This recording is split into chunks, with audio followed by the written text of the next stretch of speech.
Wagwan guys, welcome back to the channel. It's been a while since my last video. Anyways, this video is going to be a quick one. I want to talk about the 10 things you need when starting out in photography. These things are relatively simple and in most cases very obvious, but they are essential when you're just starting out. So let's not waste any more time and get right into it.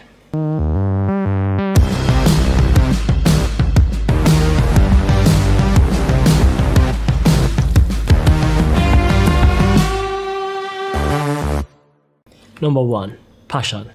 That's the very first thing you need when you're starting photography. Yes, passion.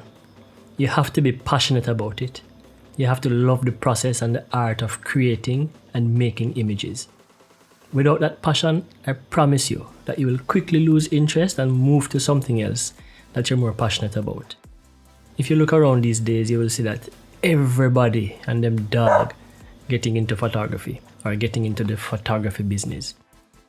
You see, the truth about it is that 90% of these people are only in it to make money. Maybe because they see other people being successful at it and making money from it. Now, don't get me wrong. There's nothing wrong with making money from photography, but that should not be your only motivation when you're just getting started. Always remember that photography is a huge investment, both in time and money. There are a lot of things that you'll need to buy. Trust me, a lot of things. All of these things that you'll need can add up very, very quickly and get very expensive over time. You need to first ask yourself a few questions about 1, your intention, and 2, your interests. Then tailor your purchases around those. Again, you'll need lots of time. It will take a lot of time and practice, lots of practice, to get good or even to master photography. So, be prepared to dedicate lots of time for learning and reading and researching and watching tutorials, but most importantly, for practicing. Always try to create more and consume less. Number 2 is a camera. And yes, I know this is a very obvious one, but you will need a camera. The first thing you most likely will ask yourself is, what camera should I buy? And I made a video about this very topic that you can check out right up here. Now, there are a lot of different cameras that you can choose from. You can either choose a point and shoot, you can choose a DSLR or a mirrorless camera. Whichever camera you choose though, just make sure that you have the ability to adjust its settings. Things like your aperture, your shutter speed and your ISO. It also helps if the camera has the ability to use different lenses. I also have a video on which lenses you should buy. You can also check out that video right up here as well. You don't have to buy the latest or the greatest camera to get started. You can start off with a used camera, and that can save you some money. That is how I started out. But most importantly though is that you learn how to use the camera. Number 3 is a lens. This is again another obvious one, but if you get an interchangeable lens camera, you will need to buy a lens or different lenses for the camera. More often than not though, your camera will come with a kit lens included. This lens usually provides a standard zoom range of about 18 to 55 millimeters, which covers everything from wide angle to a standard focal length. However, you will quickly find that this lens has many limitations and you will eventually need to upgrade to a better lens. Now, there is a big debate about whether zoom lenses or prime lenses are best. However, I recommend that you upgrade to a fast prime lens for your next purchase or as an upgrade to your kit lens. Specifically, the 50mm f1.8 or the Nifty 50, or even a 35mm f1.8 or f2 prime lens depending on which camera system you're using. These lenses are relatively inexpensive and they allow you to shoot in low light conditions due to their fast or wide apertures, and usually they provide or produce sharper images. Number 4, batteries and memory cards. And again, I know another obvious one, but without batteries and memory cards, you will not be able to use your camera. You will not be able to take or save anything. So in terms of memory cards, there are many different types of memory cards available. So you have micro SD cards, you have your SD cards, compact flash cards, CFast cards, CF Express cards, but the type of card that you choose will depend on your particular camera. I recommend getting multiple smaller capacity memory cards rather than one high capacity memory card. So for example, you can get two 64 gig memory cards instead of just one 128 gig memory card. This is because memory cards can fail and you could potentially lose all of your images. You need to have multiple cards for backup. Some cameras will have 2 memory card slots that allow you to make a backup in camera. These cameras are typically more advanced, but in the event that you have a camera with that feature, you can make the best use of it. You don't want to be that person that saves everything on just one card. As for batteries though, you need to have plenty backups. You don't want to be out shooting only to have your camera die because your battery wasn't fully charged or you ran out of juice. You can get third-party batteries, and these third-party batteries are usually cheaper than the cost of a genuine battery. But do your research to ensure that those batteries are compatible with your camera. Some of them are just downright garbage. Number 5 is a tripod. Yes, you need a tripod. There are few accessories more versatile and necessary than a tripod. You may think that you don't need one until you find yourself in a situation where you wish you had one. Or better yet, a good solid one.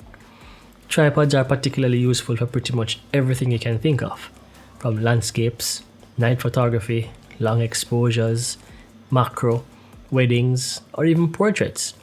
They allow you to capture sharper images without camera shake, especially in situations where you require slower shutter speeds. I highly recommend that you don't skimp on the tripod. Make the investment and buy a good quality tripod. This is one piece of gear you only want to buy once. The 6th thing is an external flash or a speed light. At some point in time, you will find yourself in a position where you need more light in a scene. In these cases, you can call it that your camera has reached its maximum limitation and you will need to use some sort of external light. Most likely, your camera will have some sort of built-in flash. However, while this flash can help you out in a pinch, it generally produces a very harsh and unflattering image. An external flash or a speed light will provide you with more light and greater flexibility. You can choose the power of the flash as well as the position and the direction of the light. You can even use the flash off camera for greater control. Number 7 is a camera bag. Now, in order to carry all of your equipment safely, you will need a camera bag to take them in. And not just any bag. A bag made specifically for carrying camera equipment. Camera bags come in many different types and sizes and shapes. So choosing a camera bag will depend on how much equipment you have, as well as how much protection you want. I have a video coming soon specifically about choosing the right camera bag for you. So subscribe to the channel and ring the notification bell to be notified when I upload that video. You don't want to miss it.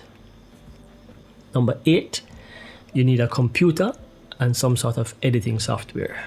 And again, this goes without saying, but yes, you need this. You need a computer with the appropriate software to store and process and edit your images. Having a reliable computer with the necessary software like Lightroom or Photoshop or Capture One, for example, will give you the ability to process your images. And this is one of the most important parts of the photography process that often gets ignored by beginners. So get a computer with the right software. Number 9 is a camera strap. You will need a good quality camera strap. And no, I don't mean the strap that came with the camera. While this strap can be useful, I think it screams tourist. In my opinion, it's just free advertising for the manufacturer with the big Canon or Nikon or Sony written right across the strap. Furthermore, these straps are very uncomfortable. I recommend removing the original strap and replacing it with a stronger and more comfortable strap. There are many options on the market that you can choose from things like wrist straps, to dual harness straps, to sling straps, holster style straps. Do your research and see which strap will work best for you or will offer the greatest comfort or function. Number 10 is a cleaning kit for your camera or for your lens. Now, the more you use your camera or your equipment, the more likely it will be to get dirt and dust build up. Lenses in particular are very prone to fingerprints and smudges and scratches. You want to always ensure that your equipment is clean and well maintained. A good camera or lens cleaning kit is essential for keeping your gear clean. At the very least, you should always have a clean microfiber cloth in your bag for just cleaning the surface of the lens. You'll be surprised how much of a difference a clean lens can make to your image quality. I have a bonus one for you, number 11. education. Invest in yourself. Invest in educational materials such as photography books, online workshops, and tutorials. The more knowledge you have, the easier it will be to translate that knowledge to practice, which will improve your photography. Always remember that knowledge and skills are more important than the equipment that you use. Better equipment makes you more efficient, but it does not make you a better photographer. You have to study, you have to learn, and put what you've learned into practice. Consistent and constant practice will improve and sharpen your skills. Learning and growth takes time. You don't need to rush things. Enjoy the creative process and don't force yourself to be like other photographers. You can take inspiration from them, but work on your craft, work on yourself. Over time, you will start developing your own unique style. You might even be ready to take it up a notch, where you are getting paid for your work. It's very easy to get caught up in all the new gear being released constantly by these camera companies. In fact, as you begin to gain more and more experience and you start to get better and better, you'll find yourself buying more and more gear. And quite frankly, it can become very addictive. Trust me. But never forget that only consistency, dedication, and hard work will take you to that next level. Not that nice new shiny Canon R5 and an 85mm 1.2 lens. Anyways guys, that's all I have for you today. If you made it this far in the video, thanks for watching. If you found the video useful, be sure to give it a thumbs up by clicking the like button, and also don't forget to subscribe to the channel and ring that notification bell to see whenever I post new content. You can also check out my work on Instagram at Chin Photographics and visit my website at chinphotographics.com. Take care guys, and I'll see you in the next video. Peace and one love.